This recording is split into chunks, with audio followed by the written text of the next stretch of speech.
একজন পুরুষ ফ্যামিলির জন্য কতটা আত্মত্যাগ করে থাকে দেখেন। ওই যে পাখির মতো দেখা যাচ্ছে একটি তারের মধ্যে ঝুলে ঝুলে কাজ করতেছে শুধু টাকার জন্য, মানে ফ্যামিলিকে খুশি রাখার জন্য। দেখেন কতটা কষ্ট করে থাকে একজন পুরুষ, দেখেন কতটা উঁচায় কাজ করতেছে। এটা কিন্তু 150 ফিটের উপরে, দেখেন এই টাওয়ারটা 150 ফিটের উপরে, কতটা উঁচায় যে জীবনের রিস্ক নিয়ে পেটের তাগিদে ফ্যামিলিকে একটু ভালো রাখার জন্য দেখেন এই তার দিয়ে বেয়ে বেয়ে আসতেছে, মানে এই মাথায় আসবে তারপরে কিন্তু নামবে। একটা তারের মধ্যে কতটা রিস্ক নিয়ে দেখেন কাজ করে থাকে একজন পুরুষ ফ্যামিলিকে শুধু একটু ফ্যামিলির মুখে হাসি ফোটানোর জন্য।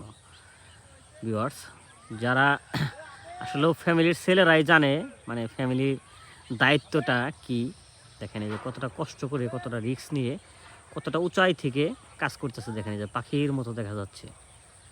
সো ভিউয়ার্স, ভিডিওটা ভালো লাগলে অবশ্যই শেয়ার দিয়ে অন্যকে দেখার সুযোগ করে দিবেন।